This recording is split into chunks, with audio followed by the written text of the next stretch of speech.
Eu sou José Frederico, sou engenheiro civil, trabalhei muitos anos em construção, em grandes obras, né? Obras de infraestrutura. E nessa minha vivência eu adquiri uma experiência com a teoria das restrições, que em inglês é Theory of Constraint, TOC, é a sigla, né? E eu aproveitei, ao tomar conhecimento dessa teoria, eu resolvi fazer uma adaptação dela, uma decodificação dela para uso em projetos de engenharia, porque ela é uma teoria que foi desenvolvida para questões de fábricas, indústria em geral. Eu tive a oportunidade de aplicar ele em três situações e adquiri uma experiência, uma vivência e resolvi escrever sobre isso agora, recentemente. Já estou aposentado há alguns anos, mas resolvi escrever como uma forma de preservar esse conhecimento, essa experiência que eu tive. E acabou que isso virou um livro, tá aí, e eu tive o privilégio de apresentar, fazer o lançamento desse livro no dia 17 de março, através de um webinar patrocinada pelo Silicom, o Sindicato Nacional de Indústria de Construção Pesada e Infraestrutura. Bom, nessa apresentação do Silicom, ela durou em torno de 1h30, com perguntas, respostas, apresentação, etc. Mas eu tive que fazer ela um pouco resumida, para poder reduzir um pouco o tempo, né? Não poderia ser um webinar muito grande. Então, alguns detalhes que eram importantes não foram falados na ocasião. A partir desse ponto, eu combinei com o Silicom de fazer um desdobramento daquela webinar, de forma que eu pudesse acrescentar itens importantes, né, que não foi possível falar na ocasião, e dividir em alguns vídeos de forma a ficar mais leve a leitura e possibilitar, facilitar que ela fosse vista. Então, o programa que eu desenvolvi, ele comporta alguns vídeos onde no primeiro eu falo da origem da TOC, da teoria das restrições, a referência às obras que eu tive a oportunidade de aplicar, os conceitos, né? E os desdobramentos.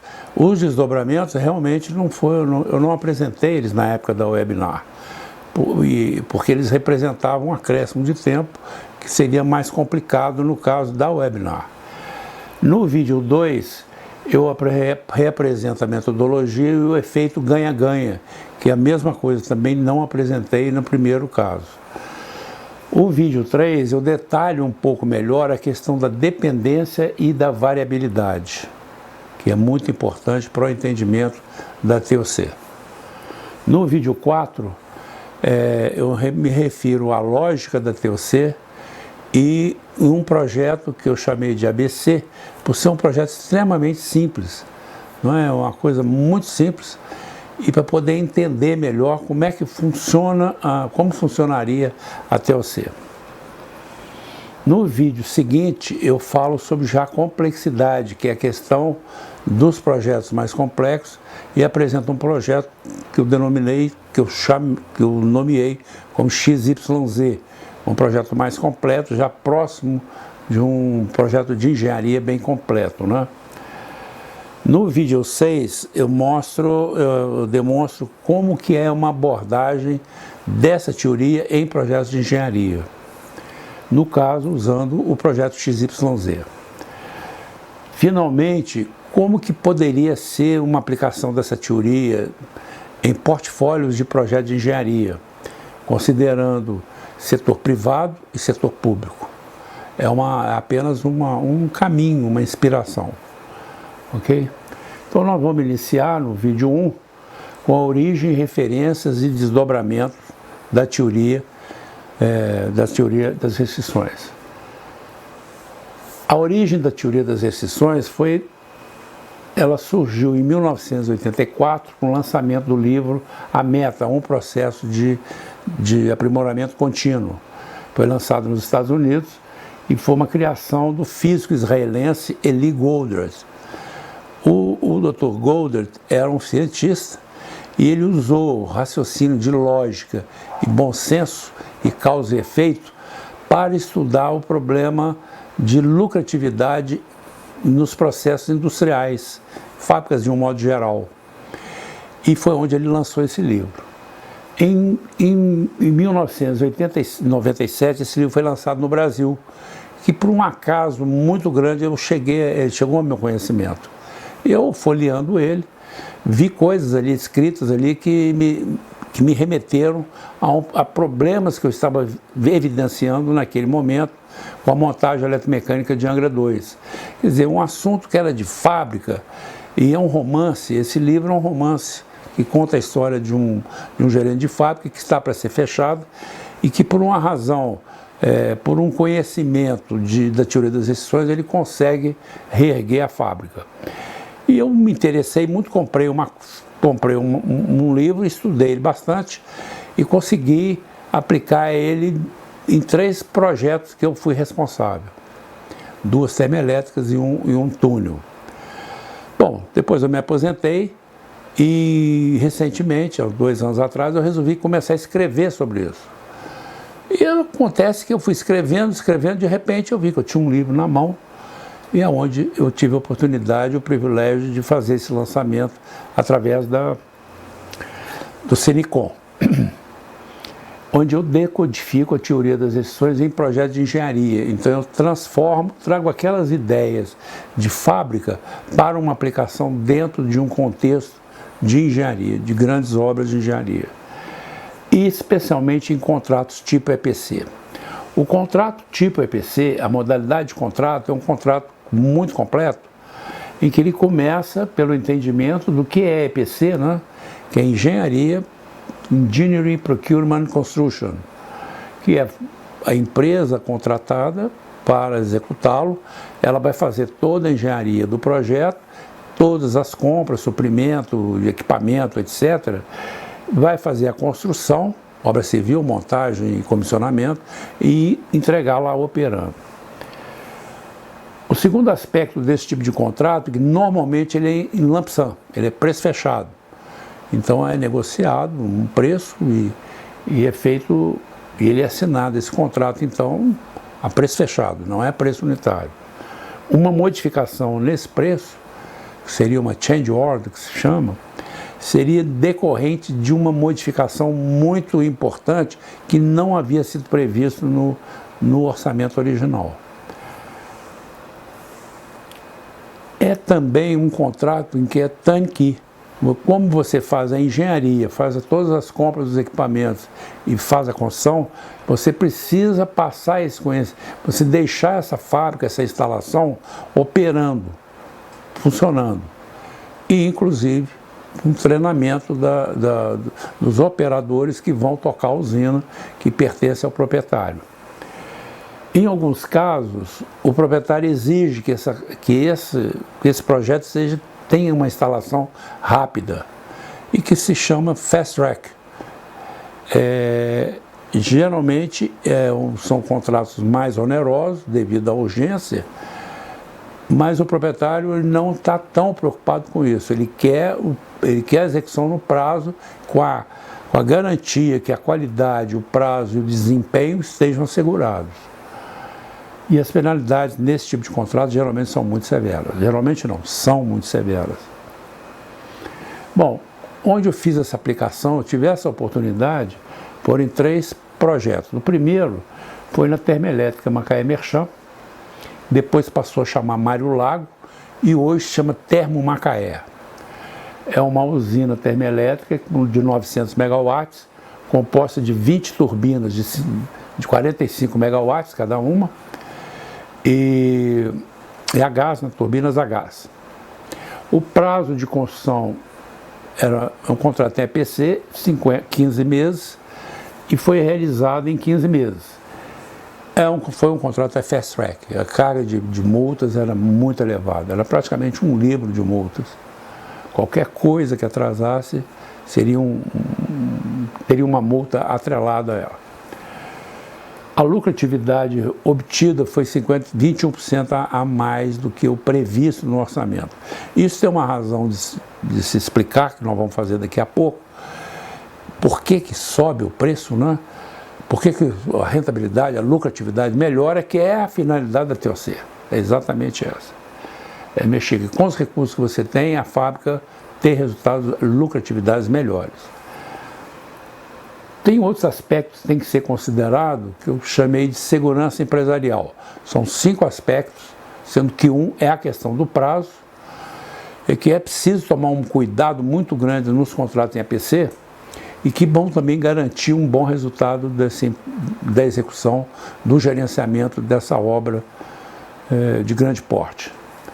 O segundo projeto foi a termoelétrica Coqueria Tubarão, com 2 turbinas de 100 megawatts, turbinas a vapor, e acionadas por vapor oriundo da queima de carvão mineral, que se transforma em coque.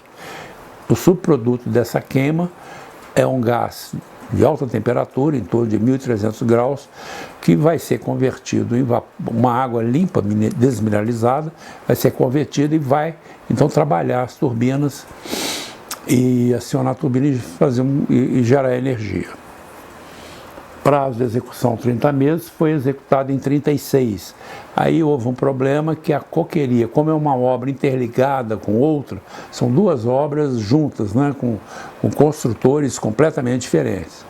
Um faz a coqueria e o outro faz a termoelétrica. A entrega do gás se atrasou muito e isso significou um atraso na termoelétrica por falta do gás quente que teria que ser liberado pela coqueria. No entanto, o resultado foi acima do esperado, porque houve um reequilíbrio econômico-financeiro do contrato. Até 80%, praticamente 80% do prazo, a obra foi absolutamente em dia. Ela foi atrasar mais no final, quando começou realmente a fazer falta o gás. Essa recomposição do equilíbrio econômico-financeiro do contrato, ela é um item que pertence à segurança empresarial, que é o item 1025, que eu chamei de administração contratual estruturada. Lá existe um caminho para você criar um roteiro, uma metodologia de ordenamento jurídico, para poder então, técnico jurídico, para poder então se defender perante adversidades que não sejam da sua responsabilidade, ou seja, da responsabilidade do construtor. O terceiro projeto foi um túnel de 3.758 metros, túnel de dutos, um contrato a preço unitário. Aí é um pouco diferente agora. O preço unitário, você recebe um projeto, você tem que executá-lo, e os serviços que ocorrem, você recebe os valores dos serviços individualizados, né, a preço unitário. Foi realizado em 14 meses, por 2 motivos principais. O primeiro foi uma demora na desapropriação pelo proprietário dos 2 emboques, que atrasou essa negociação com os proprietários, e nós não pudemos iniciar o túnel no dia previsto. Tivemos um atraso aí de alguns dias. E o segundo aspecto foi problema geológico, que esse não é responsabilidade praticamente do construtor. Havia uma previsão de geologia no túnel com 42 ou 45 fraturas, e isso significando que os avanços seriam diferenciados, dependendo do tipo de fratura, que na realidade foram mais de 140, foram 142, sendo 2 de alta instabilidade, que passaram sobre 2 depósitos aquíferos e problemáticos, né? essa passagem, né? É de ressaltar que o maciço, no ponto mais alto, tinha uma altura de 350 metros. Então é entendível que os projetistas, os geólogos do projeto, eles não podiam ter uma absoluta certeza do que estaria 350 metros abaixo. Pela observação da superfície, fizeram uma série de avaliações e informaram que poderia ser construído em 10 meses, considerando aquelas 45 fraturas. Na realidade, foram 140 e que modificou muito o prazo de avanço. A lucratividade foi mantida, porque o preço unitário você recebe, mas mesmo assim houve uma indenização conforme essa situação da administração contratual estruturada. O próprio cliente reconheceu que houve um problema sério de desequilíbrio econômico-financeiro e a situação foi equacionada, né? Com relação à execução de túnel, o que eu tenho a dizer sobre a aplicação da TOC é que o túnel é um serviço contínuo, você vai penetrando o túnel, né? A velocidade é função da natureza da rocha, do solo de escavação, e o grande foco da teoria das restrições em serviços onde ele é contínuo, é como se fosse fazer uma estrada, né? Você faz a primeira camada, faz a segunda, depois faz a imprimação, faz o asfalto. Então são serviços contínuos. Reside a aplicação da metodologia TOC muito na garantia que logística, que aquele serviço não vai ter paralisação nenhuma, porque todos os processos de logística estão assegurando a continuidade dos trabalhos. Não há paralisações por falta de apoio, de material, de lógica. Então a TOC é muito voltada nesse serviço contínuo para as questões logísticas. Na webinar eu não fiz essa apresentação dos desdobramentos, porque ela é muito importante, porque à medida que eu fui desenvolvendo, essas obras foram acontecendo, eu comecei a observar alguns fenômenos. E eles são decorrentes de quê? O primeiro é aquele decorrente que você praticamente consegue manter o seu cronograma, com auxílio da teoria e de outras providências também, o real sobre o planejado, mais ou menos na faixa dos 100%. Em suma, você consegue manter sua obra dentro do prazo, razoavelmente dentro do prazo. E isso gera uma situação, melhora o resultado econômico financeiro.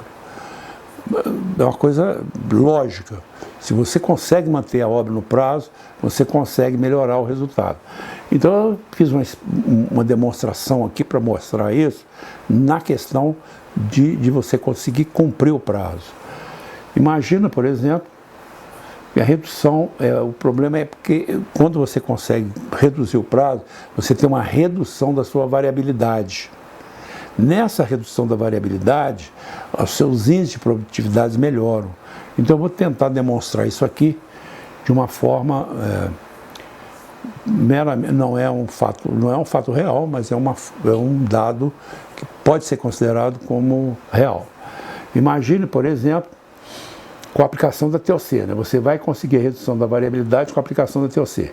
Imagine um serviço que é montado de forma de madeira, que a produtividade é medida homem-hora por metro quadrado. E você tem uma obra que o resultado desse trabalho ao longo de 10 meses foi esse aqui. No primeiro mês você conseguiu uma produtividade de 5,8 homem-hora por metro quadrado, que é uma produtividade bem ruim, né? Muita hora para fazer isso. Aí no mês seguinte melhorou, aqui você obteve um resultado bem melhor, aqui piorou um pouco, aqui piorou, aqui foi excelente, praticamente foi o melhor resultado nesse mês. Esse aqui foi muito ruim, esse aqui já foi mais ou menos, foi melhor e foi ruim. Isso aqui deu uma média de 4 HH por metro quadrado. O que aconteceu de ter tanta variação nesses índices? É o fenômeno da variabilidade sobre evento dependente.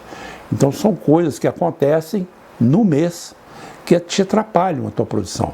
Pode ser um regime de chuva mais forte do que o previsto, pode ser uma falta, alguma modificação de projeto que paralisou o trabalho, pode ser algum material que não chegou, você tinha que ter madeira aí, a madeira não veio, por alguma razão, às vezes foi uma greve de caminhoneiro, às vezes foi uma greve lá no fornecedor, alguma coisa desse tipo, né?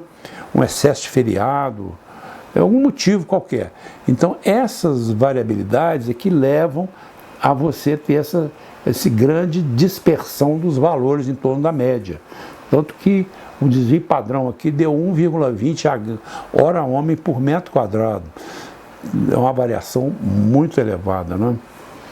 E a curva de distribuição mostra uma curva bem achatada na produtividade de 4, aqui entre 3,5 e 4,5, aqui no 4, mostrando uma curva em que os valores se distanciam muito da média. Você tem valores muito altos, tem valores muito baixos. Há uma discrepância estatística muito grande, não é? Mas é interessante observar o que vai acontecer agora, porque vamos imaginar que há uma outra obra idêntica ou bem semelhante, que você tem o mesmo serviço, e os orçamentistas vão chegar e vão ter que fazer um orçamento para essa nova obra. Eles vão olhar onde aconteceu, ver a história da empresa nesse assunto e vão chegar à conclusão que 4HH é o melhor, 4 hora-homem por metro quadrado é o mais aconselhável a ser aplicado no seu orçamento. Então eles vão fazer uma proposta que vai contemplar essa média de 4HH por metro quadrado. Aí, só que tem um detalhe, nessa obra vai ser aplicada a TOC. E com a aplicação da TOC você vai conseguir reduzir a variabilidade dos processos, da execução do serviço. E você conseguindo isso, essa redução da média, por exemplo, passou para 3,50. O desvio padrão caiu bastante, caiu para 69.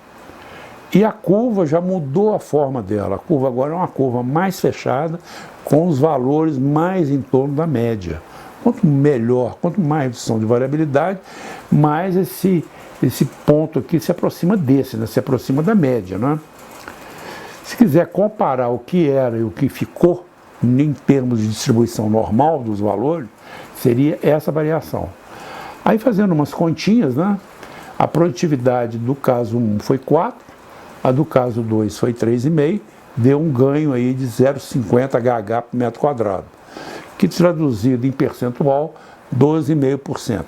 Isso significa que a aplicação da TOC teria, hipoteticamente, conseguido uma produtividade melhor em torno de 12,5%. Voltando lá no nosso caso, então aqui saiu de 4 para 3,5. Voltando lá no nosso caso, esse resultado, essa componente aí da forma de madeira, vamos dizer assim, ela contribuiu para melhorar o resultado, não é? Mas ela desdobra um pouquinho mais à frente, porque esse projeto aqui, ele faz parte de um portfólio da empresa. A empresa tem vários projetos. Então, esse ganho de produtividade desse item pequenininho, que é um caroço de azeitona, né? Uma gota no oceano, ele vai se refletir também no resultado inteiro da empresa inteira. E que, de uma certa forma, essa melhoria de produtividade está elevando a segurança econômico-financeira da empresa, porque está dando um resultado melhor. Se você tiver isso em todos os processos, você vai ter centenas de pequenos pontos que deram produtividade boa, que vai ter uma reflexão, um reflexo lá muito maior. Esse fato é interessante, porque dele decorre uma seguinte: a equipe da obra passa a trabalhar com uma redução de estresse. Porque você, veja bem, você tem uma obra que está no prazo, você melhorou o resultado financeiro, você sabe que a empresa vai melhorar com isso. A tendência é que haja uma redução. É como se as pessoas estivessem mais felizes, porque o ambiente se descontrai completamente, ele fica muito mais agradável de se trabalhar numa situação dessa. Interessante é que esse tipo de ambiente, ele leva a um tipo de gestão, poderia se dizer como integrativa, que é diferente da gestão integrada. Porque a gestão integrada, todas são, se você olhar o organograma de um projeto, você vai ver lá departamento de engenharia, departamento de compras, departamento de produção de escavação, departamento de produção de concreto, você vai ver todos os departamentos, departamento de fabricação de estrutura metálica, todos ali, e todos eles estão interligados, né? Porque um depende do outro, evidentemente. Acontece que cada um funciona como se fosse uma ilha. Cada um tem a sua importância, tem processos desse aí que são caríssimos, que envolvem muitos recursos. E tem processos que são banais em termos financeiros. Aí com essa situação, você começa a perceber que processos de valor baixo, que não tem muita importância em termos financeiros, eles assumem uma importância como se eles fossem um processo de grande responsabilidade monetária, financeira. Por quê? Porque se ele falhar, o grande vai falhar. Então isso obriga, que leva a essa equipe a ajudar uns aos outros e a ver que todo mundo ali não tem ninguém melhor que o outro. Ali todo mundo tem a sua importância e quebra aquele pensamento insular. Ah, eu sou, meu departamento é o melhor departamento e o resto que se resolva. Isso acaba completamente, porque todos observam pela visão holística do projeto que é preciso haver uma integratividade de todos os setores. Então ele passa a não ser só integrado, como ser integrativo. Aí é interessante porque esse tipo de comportamento na equipe leva à formação de uma equipe de referência. Aquela equipe passa a ser um modelo de referência e desperta mais um desdobramento, que é o interesse do proprietário em usar aquela equipe num projeto futuro. É a tentativa, é o início de um processo de fidelização. Isso foi muito bem observado e nos 3 projetos houve 6 sinais muito fortes dessa evidência. Eu resolvi apresentar um deles, uma dessas evidências, evidentemente que é uma mais simples de apresentar, e omitindo o nome do proprietário, evidentemente, porque não há intenção de expor a essa situação. Mas é o seguinte, num determinado projeto desse, eu recebi um e-mail, que, na minha opinião, esse e-mail deveria ser dirigido ao presidente da minha empresa, ao CEO da minha empresa, não a mim, eu sou lá da equipe lá de projeto. Mas interessante que ele foi endereçado à equipe. Ele foi endereçado à equipe. Eu fui apenas o portador desse recado. Eu fazia parte da equipe, também me atingia, mas atingia a equipe inteira, como um modelo. E são 12 linhas que eu vou ler aqui para vocês. A pessoa escreveu o seguinte: transmito minha satisfação e entusiasmo ao mesmo tempo em que parabenizo toda a equipe da obra tal, que após tantos meses concluiu com êxito o serviço tal, muito bom mesmo.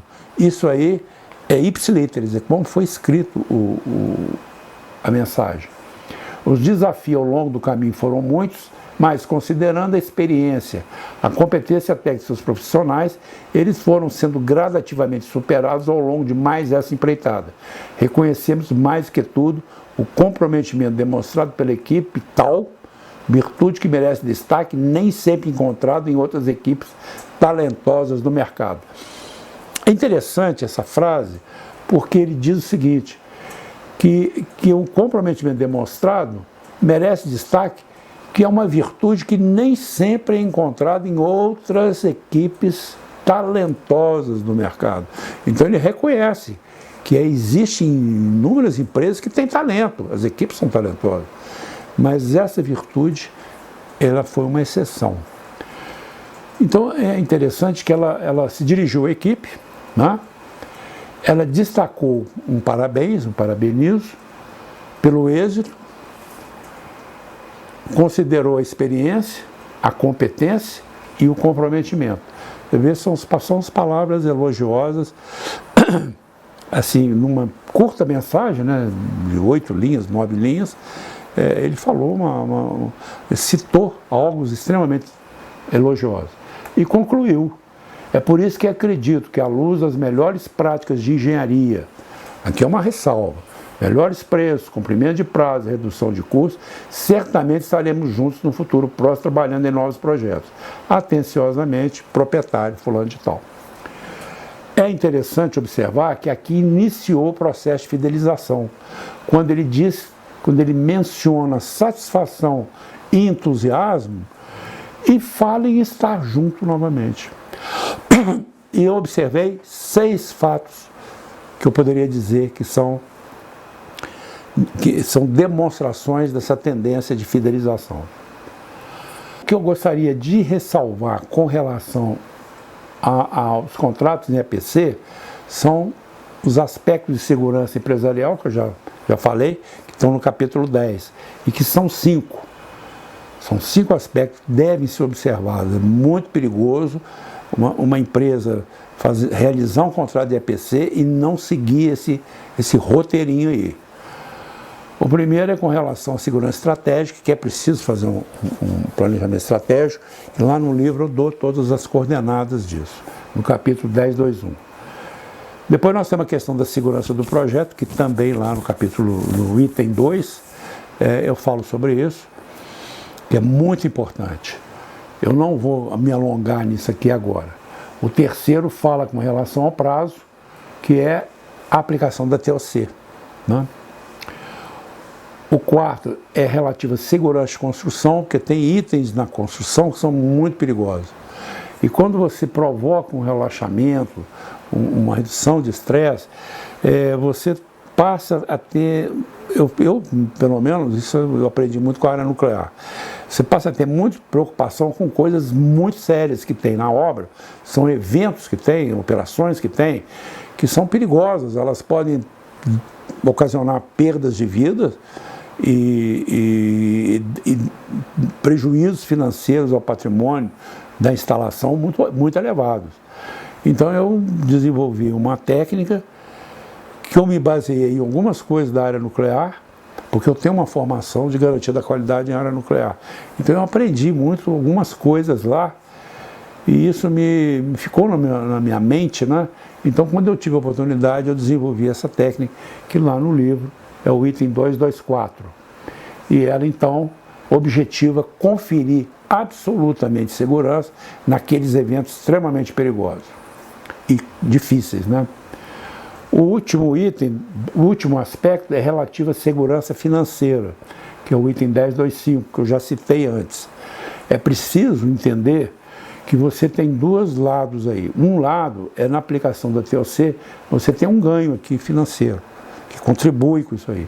E o outro é quando você tem uma adversidade que não é provocada por você, pelo empreiteiro, pelo gerente, pela gerência, pela contratada, né? Não é uma responsabilidade ou de força maior ou então do próprio proprietário, que é o cliente. E isso eu chamei de administração contratual estruturada e lá tem um roteiro sobre como seguir esse roteiro e poder se preservar na parte de equilíbrio econômico-financeiro do contrato. Então é isso que eu gostaria de falar. Eu agradeço a atenção de todos, né? E qualquer dúvida, algum interesse maior, eu tenho meu telefone e tenho meu e-mail. O próximo vídeo eu vou falar sobre metodologia e o efeito ganha-ganha, que na reunião, na webinar do Sinicom, eu não falei no efeito ganha-ganha para não alongar, como a mesma coisa do desdobramento. Eu não falei para não alongar muito a webinar. Então aqui no caso, eu falei sobre a metodologia e aí agora eu vou falar sobre o ganha-ganha. Ok? É o próximo então. Muito obrigado pela atenção.